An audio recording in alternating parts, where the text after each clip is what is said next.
Oh yeah. Perfect, Oscar.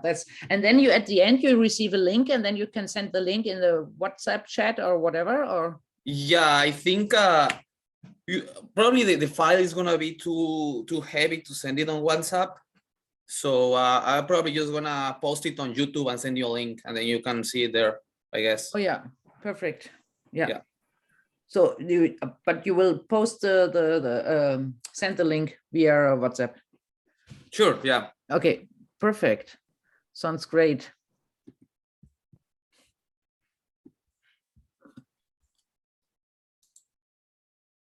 It's so nice of your manager that she's coming on her birthday. I can't believe it that we make it quick.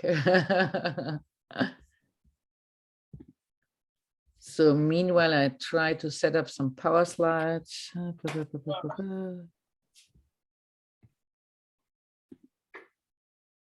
Google Slides.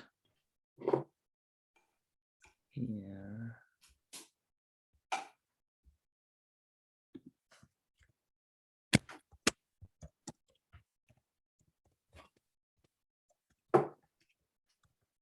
Hello.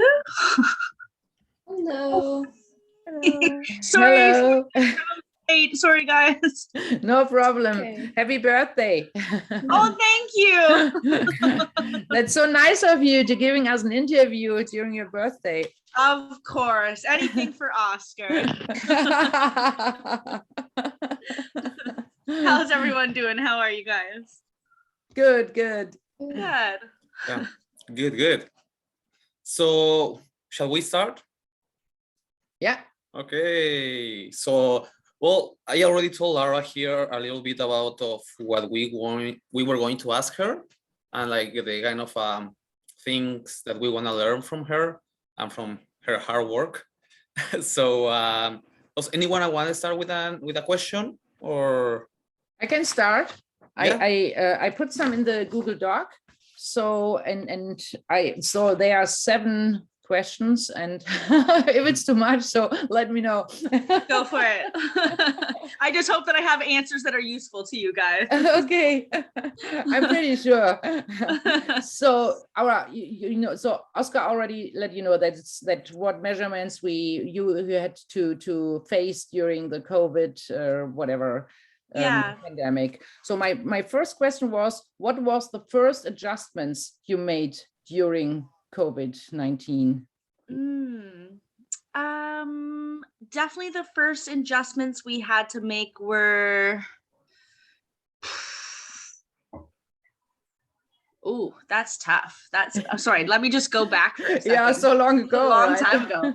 I would definitely say the first adjustments we had to make were coming up with our own safety plans. Nothing was provided to us by the government. We were given general guidelines of what the expectations were, but it was up to each operation to come up with their own, basically like how to pamphlet for everyone on staff, how to follow what protocols we thought were in place, how to function as a restaurant was not given to us. So it was definitely myself and the other management had to sit down and come up with a whole new handbook for employees, essentially, for how to function. I can imagine it's hard, right?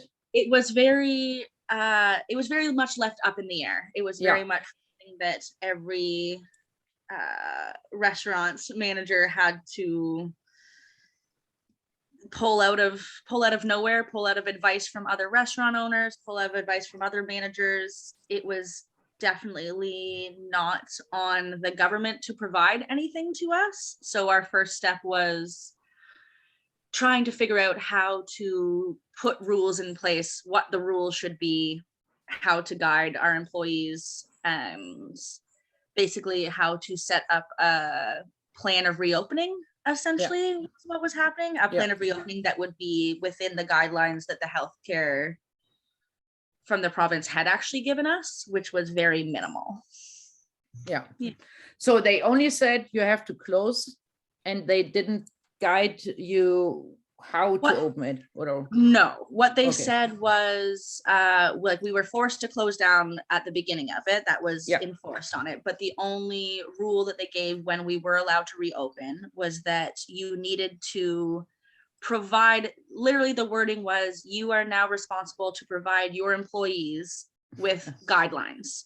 okay. And within a few months, we will come in and check on you to make sure that you have provided guidelines. Okay. Okay. That's The not very guidelines were- specific. Not specific at all. It was just that you needed to be thinking about it and you needed to prove that you could think about it. So what we ended up doing right away was creating a binder, a booklet of what our expectations were, what our guidelines were, which was later, much further down the line, checked by BC Health.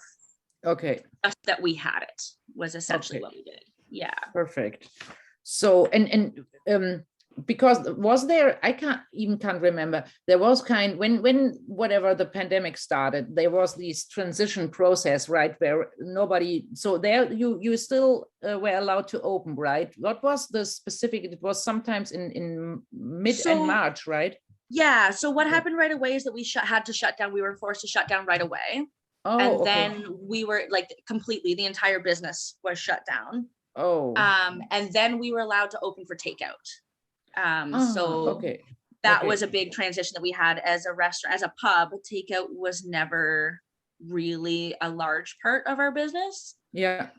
But there was, I don't remember the specifics now, at least a month's time where, probably more than that. Oscar, you might be able to remember more than that, but there was at least a month's time where we were doing takeout only. So that was a real change in trying to figure out how do you, because you still need at least one staff member on for that. Yeah.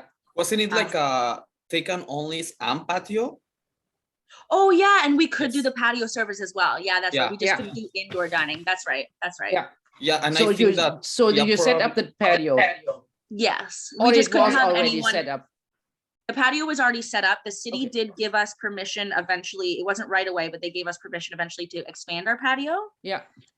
So that we could get the most out of it that we could. So all of the restaurants in BC were given permission to set up those roadside patios. Yeah. Where you sort of like, the city blocked off a section for you, which normally you would have to wait for licensing and stuff, but they waived the licensing and just let you do it. Okay. Yeah. So that's what you often see when the parking spaces, right, used as Yes. additional. Yeah. That's exactly okay. what it was. That for the city to try to protect restaurants from going under, that they wanted to just let us pass through, because usually to apply for a license like that, it would take months and cost a lot of money, where they Right. just waived all of that and just said, put it up if you have the space to put it up.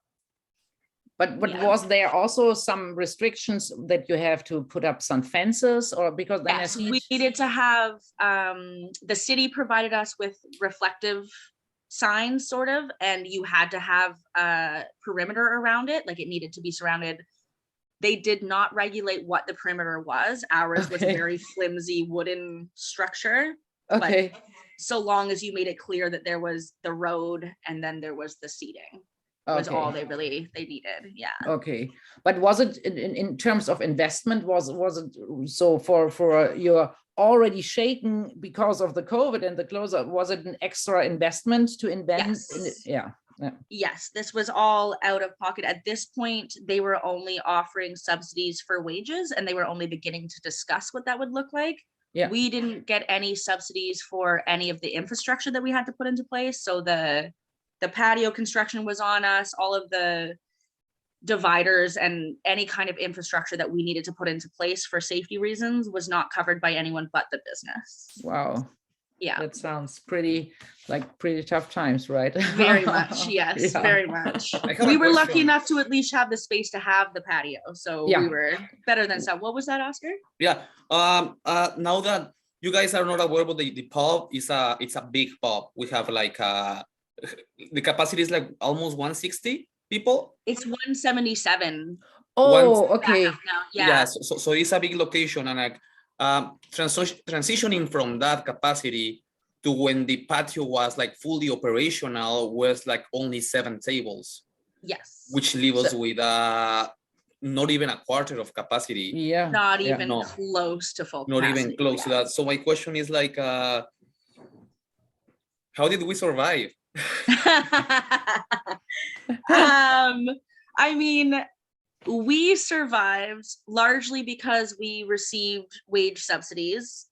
We would not have been able to pay any of our staff had the government not provided, I believe it was an entire year's worth of wage subsidies were being paid by the government, because we were taking a loss the entire time. Yeah, And right. to be perfectly honest, the reason why our specific pub survived is because the owners of our pub own 3 other restaurants, and the other restaurants were already, their ratio of takeout business was already so much higher that it didn't hit them as hard. They were smaller locations that already relied on takeout. Okay. So our pub was floated by the income of these other businesses that our owner had. Okay. Okay. Yeah. Even till today, we are still floated by the other businesses that we have. But did you have to make some really difficult decisions, like reducing the amount of employees or something? Because I can imagine that's really a difficult Yes. decision, right? It was my experience of it. I ended up being very lucky in that so many of the staff members showed an incredible amount of dedication and would come in and, to be perfectly frank, volunteer their time often. Wow. Be on call often. We could only afford to have one person on, maybe 2, the entire time.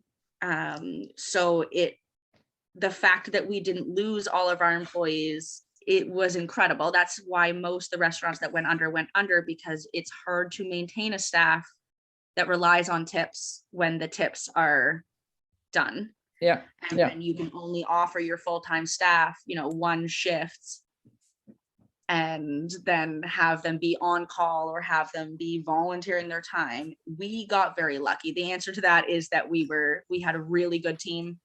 Yeah.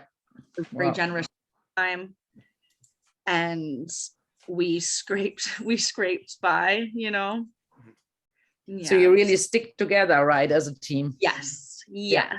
Like we lost a few.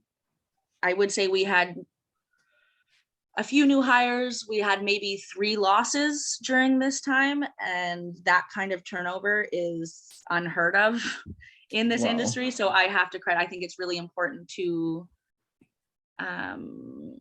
credit the staff that we had and how much extra work we needed from them for no extra pay, actually for less pay. And Wow. that's how we got through it. Yeah. That sounds really, wow, really good. Right? It's but hard and good. But so yeah. hard. It's one of those things where, to me, it's very touching. It's very meaningful to see a group of people pull together like that. Right. In this kind of industry, especially. Yeah. But yeah, there any little emergency or any loss of staff could have meant the end of everything for quite some time. Yeah. Yeah. Wow. Yeah. That's amazing. Yeah. So I have a question. Now that you say that in this particular business, are you trying to say that if it wasn't because the owners have other locations, we wouldn't have survived at all? Yes, we And would not have survived. We wouldn't have been surviving, like, even now, or?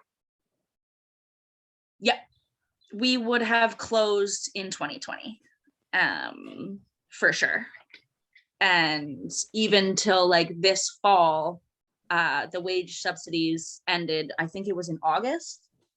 And had it not been for the other businesses, they would have not been able to cover staff costs, and we would have had to close in the fall of 2021 for sure. Wow. Yeah.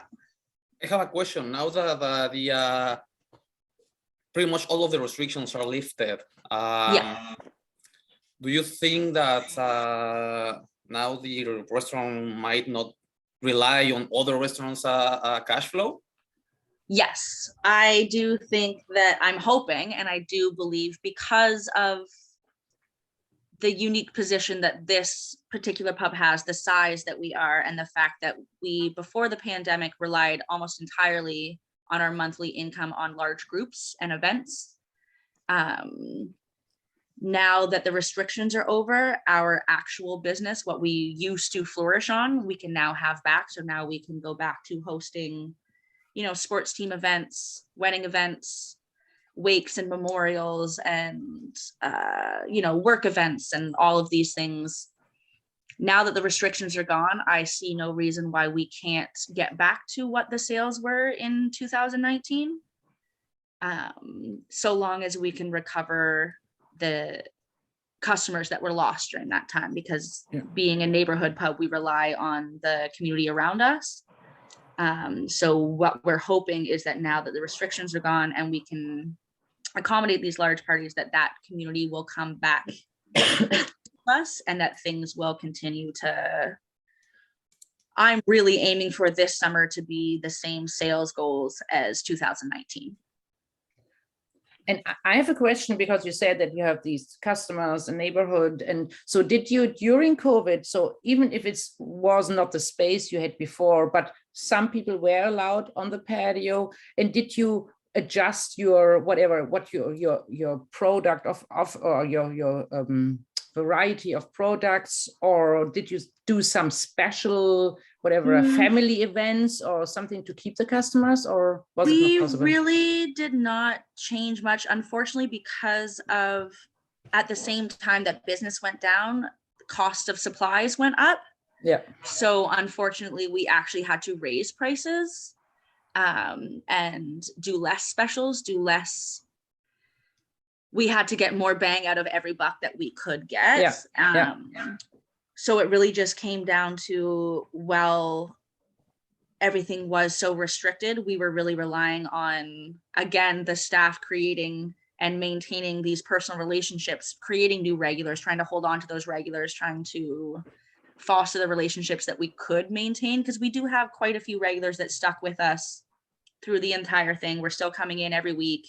When they couldn't come inside, they were still coming into the patio. When they couldn't come in the patio, they were still doing takeout. And because of the nature of like a neighborhood pub, some of those relationships actually improved over that time. There was a lot of personability in our staff relations with the customers. So as much as we would have liked to have encouraged more sales and lowering prices to bring it in, financially that was not an option we could do. Yeah. Laura, Sorry, the phone is, someone will answer that out there, I'm sure. Yeah, sorry. And so you didn't minimize your menu card or something, or was it the same, or did you only? Laura, We kept, didn't we come up with the happy hour thing after COVID? I think it was, wasn't it? was that after COVID? Yeah, because remember that Anna did the advertising for that? Oh yeah, Oscar, you're so right. My time frame has completely gone. Yes, we definitely did bring in happy hour. You're absolutely right, Oscar. Thank you. We did. We brought that in after COVID to try to encourage after work, like between 3 and 5. So when you were allowed to reopen. Yeah. When we were allowed to reopen, we did actually start, because we didn't used to have a happy hour, Oscar. You're absolutely right. We did bring in our happy hour, which is basically just smaller menu items at cheaper prices for 2 hours, to try to encourage some people, because we were also closing really early and opening really late, to try to that was another to get some people to at least come in and sit on the patio while it was sunny after work, Yeah. So that was also another question I had. Did you reduce your opening hours? So you reduced, We actually still are operating under reduced opening hours right now. Like we used to open for lunch every day during the week, and we now only open for Friday lunch.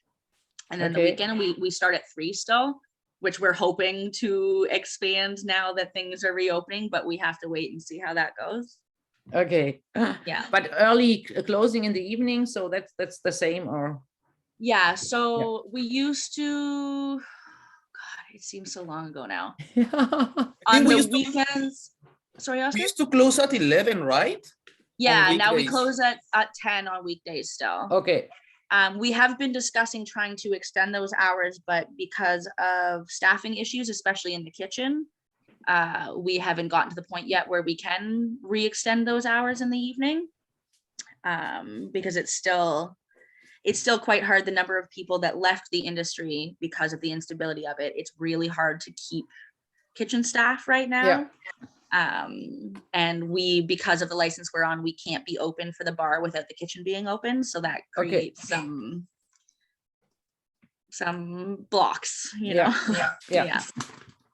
So you're still whatever, try to get back slowly. Exactly. I'm really into- hoping that by the sort of end of spring, beginning of summer, our hours will be back to what they were pre-COVID, that everything will be, the staffing will be back. Yeah. But it also, even though they've lifted these restrictions, we've all learned enough to know that that could be temporary, that things can change at any time. Right. So we're slowly transitioning back into it being pre-COVID. Okay. And their masks are still required, right? I think so, right? Yes. I saw Masks something. and vaccine cards are still required, but that's really it at this point. So I think, I think my questions were already. Mari or Mio, do you have any questions, or are you golden? I had a lot of the same questions that were already asked. So, are you finding it hard to get? Since you said you were short on kitchen staff, are you finding it hard to hire more people because they aren't applying as much? It's not so much that people aren't applying, it's that trying to find people who have skill and experience in the industry is really hard. Because, you know, in the hospitality industry, there's always it's a very transitory industry. So there's always new, fresh people coming in. But because we are limited in the amount of money we can spend on training and on having, you know, extra staff on for that kind of training, trying to find qualified people, trying to find people that are flexible enough and knowledgeable and skilled enough, and then dedicated enough to work under conditions that are less money than they would have been before. It's not the number of people have gotten less, it's the viability of those applicants is less, is what we've been finding.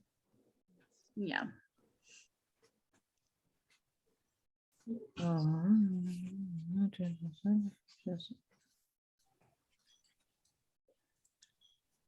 Okay, I asked this. Okay, I asked all my questions. I think I have used like one last question that was like on like the paper that the instructor gave us. It's like, how has leadership played a role in this process? Oh yeah, that's a good one. In my experience, I mean, to be perfectly fair, I didn't take this leadership role until the summer of 2020. So I've only ever had experience in a leadership role in this industry during the pandemic. Okay.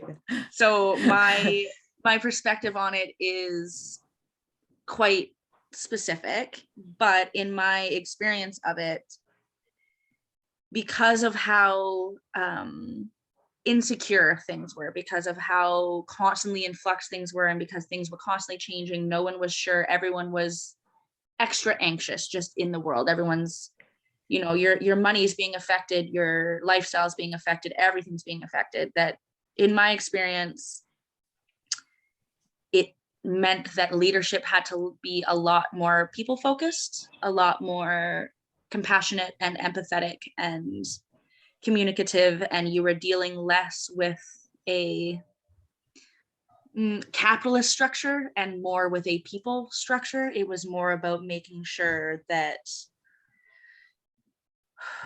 you were communicating with people, and that you were being very flexible with people and very adaptive with people's personal needs. It became a very big thing, not just for myself, but for my boss, for the owner, to be consciously aware of people's mental well-being, people's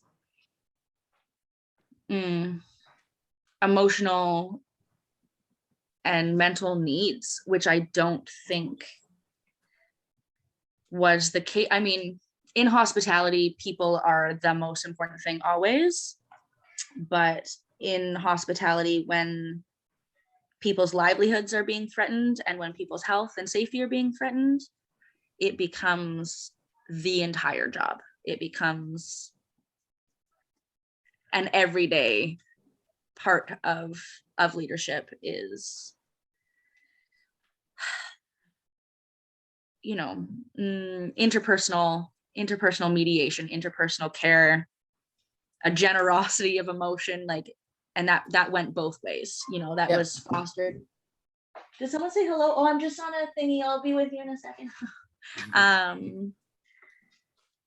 If that answers the question, I feel like maybe I got off track on that a little bit, but it definitely, what leadership meant changed immensely, and what kind of leadership people needed, in my opinion, changed immensely. It wasn't so much about scheduling anymore. It was about checking in with your team constantly and having a lot of very open conversations, being able to foster open communication with people, and being able to adapt with each other,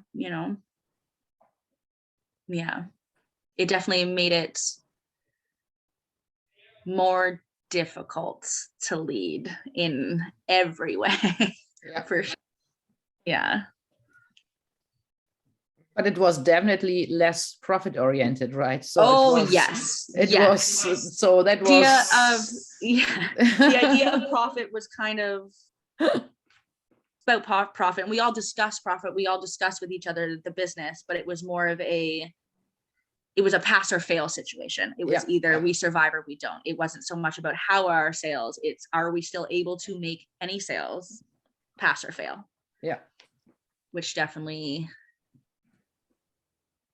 I think perhaps other restaurants had a different experience, because most restaurants experience 100% turnover. So I imagine that in those positions in leadership would have been quite different. But my experience of it was very much maintaining the team that we already had. Yeah. So in that very specific way, it was much less about profit and much more about, maintaining the community in order for the business to survive. Yeah. What in the end always turns out good, right? Because when you have a good relationship with the people you work together. So on the one hand, as a leader, it makes it sometimes a little bit difficult when it's too personal. But on the other hand, so when you find this really quite balanced, I always really find it way better to have a good relationship in the end. Absolutely.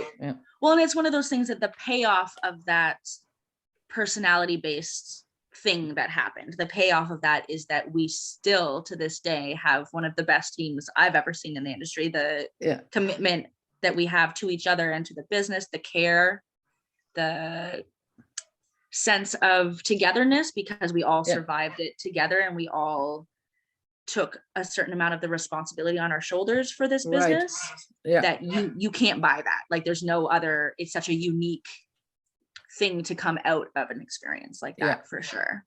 Especially when you mentioned at the beginning, you had nothing, no idea, no guidelines. It was a totally new situation, right? So exactly. that really brought the team also closer together, right? Absolutely. Yeah, absolutely. And that's one of those things now that like this week, for example, I've had one-on-one meetings with most of the people on staff, and one of the real silver linings, one of the payoffs for me now in being in leadership in it, is that it is so easy to communicate with everybody now. It's so easy, in my experience, for people to be honest with me, for me to be honest with them, for us all to it's still just a job for everybody. Like everything, Yeah. it's still just a job, but it's a little bit more than that. Yeah. Like I think a little bit more trust. There's a little bit more communication. So the payoff for that, I consider priceless. Like I think I hope a lot of industries had that same experience Yeah. across the board. I can only hope, Yeah, yeah, yeah. When you hear that, that sounds really good. I think that sounds for me as a perfect example to survive this as a business, right? Absolutely. And I think I think for me, it really reminded me of the way that we can undervalue in any business, but especially in this industry, we can really undervalue our baseline employees and not give them the credit, not give them the responsibility, not give them the honor that these, ground level workers really deserve. I think it really, for myself and for the owner of our business, really changed our perception, really like adjusted in a healthy way, really moved it towards understanding what it requires to keep a small business open, that you do have to rely on the people that work for you. Your employers are not disposable. They are not replaceable. If you do it right, they can be 100% part of your business, part of your survival and your profit, which I, again, really hope that people across many industries had that experience, because I feel like that's a good way to move forward in general as a society, frankly. So absolutely. Yeah. Yeah. Oh, well, thank you very much. Okay, perfect. Is that everything? Is there anything else? Yeah. Well, anyone else has anything to say to us? I just want to say congratulations for your birthday. Oh, thank you. Have all the Oski. funds. Thank you. Have a bunch of scissors. You know what? I've already started. Yeah. All right. Sorry to interrupt, and you can just keep the party going, I guess. Absolutely, Oski. I wish you were here. Yeah. All right. Well, see you next week, I guess. Yeah, absolutely. Thank you very much. Thank you very much. Happy You're birthday. so welcome. Thank you. Yeah. Have a great birthday evening. Thank you so much. Night, you guys. Bye. All right. We have 6 minutes before the meeting ends. Do you want to say something? Yeah, I think that really covered everything, right? Really, yeah, everything, more than enough. right? Yeah. So I put some questions in it, and they all got answered, right? So, and she's a great chef, right? Manager, boss. Or she's my manager, but also she's my friend. Sometimes we hang out outside work and shit. She's cool. Yeah, but I really think that when you work in such an environment that really in a crisis, times of really such a serious crisis, and then it's really not only profit oriented, it's still, so every business is profit, has to keep it in mind, but in a human way, right? That the employees, the customers, so that's really good. And then I'm pretty sure that also all your loyal customers will come back, right? Actually, I have became friends with some customers, and we sometimes go on trips to Whistler and shit. It's cool. Yeah, the customers are cool there. Well, anyways, for the presentation, it says like around 3 minutes presentation per member. How are we gonna divide this presentation? What kind of topics are we gonna talk about? I guess like if this is 4 of us, we can divide, like, for example, I can talk a little about the patio thingy and the happy hour as like methods they did to like keep the sales coming. Someone can talk about the approach management had with the staff, and 2 more. And someone can talk about the expectations they have for the after COVID thingy. One of And the things we but- have to do is there's one part where we have to kind of pretend that we are also Oh, the yes. managers of an operation. Someone can do that. Perhaps maybe two people or one person could, and then I another think- person could do another one. yeah, I think like we can like also create like a Google Doc and like a brainstorm ideas of what we would have think that we could have been done, and Yeah. then one person can present that, Mhm. so we can like divide the work evenly. So Is hang that on. cool for you guys? Hang on, Oscar. So you would talk about. So I would think so. We will do this PowerPoint, right? And everybody has around 3 minutes. He said Yeah. maximum, and so I think it's around between 2 or 3 slides per Yeah. person, right? Mhm. So I would think it would be a good idea if you are okay with this, if you would start, because you can say I introduced the manager of the pub where Okay, I sure. work. Like a little introduction, and then talk Yeah. about a little bit about Right, the give some changes in the background operations. information, right? Yeah. So, Sure. and maybe also that they have an idea, so because how big this place is, how many seatings normally, so only whatever, one sentence, and then you wanted to what wanted you to do? The little changes is operations, so and the happy hour and the patio seating and that kind of things. Okay, so Okay. I could do the first, what she said first, when the first adjustment, what she did with these To booklets. come up with a plan. Yeah, come up with Yes. a plan, so that I couldn't do this one. Sure. And so, because then I can also say something, whatever, regarding the government or something, and also so that on her own costs, or on the own costs of the business, yeah. I would do these Sure. 2 points. Yeah. If it's okay for you. Yeah. And then Matty and me would, so if you think, what do we have to cover then? I Just so could- you know, the meeting is gonna end in 2.5 minutes. Mm. So will we set up a new meeting that we only can, because then everybody can work on this, so only another 5 minutes from the new meeting or something? It's up to you guys. Or in 2 minutes, when we say in 2 minutes, everything. Yeah, maybe, yeah. So I Yeah. did that part, you did that part, and then which part would you like to do, Mati? I can present the one where we have to like pretend that we're managers Yes, of a sure. place. Yeah. Yeah, I can focus on that mainly. And then Yep. you, Mio, you can focus on like the expectations for after COVID. Is that okay for you? Yeah. Yeah? Cool. Teamwork and shit. Perfect. So, and can you please in the chat, in the 1 minute, or on WhatsApp, write your Gmails, then I can Sure. Yeah. give it, and because I already did the PowerPoints, the slides, Yes. the Google Slides, and Yeah. when I Yeah, sure. Let's do that. Yeah. yeah, And then we're golden. Oh, but Yeah. this is like for after reading week, right? after reading Yeah. the first. Yeah. year We have a first- lot of time. Mhm. Yeah. And I don't think it should be difficult. It's like 3 minutes each. It's like it's gonna be like a easy thingy. Okay. That's Bec- easy, yeah. So Yeah. tomorrow I have term test and then I'm away. So I'm pretty much come back on Sunday. So I have to. That's okay. That's okay. Well, as But, long as we get the job done, it's all right. Yeah. Well, thank you very much, guys. Yeah. Have a lovely Thank night. you very much. See you. And I have one last question. What do you think when we say for ourselves that we are finished by Monday evening, that everybody puts in the Sure. PowerPoint? Yeah. By By Monday Monday evening. Yeah. Should we meet then for whatever, that we only make a little exercise? We can decide that in the chat if you want. Yeah. Yeah, we can decide it in the chat. Okay, perfect. Thank you. Guys, Bye. thank you very much. Oscar, thank you for setting up the No meeting. worries. That was Cheers. perfect.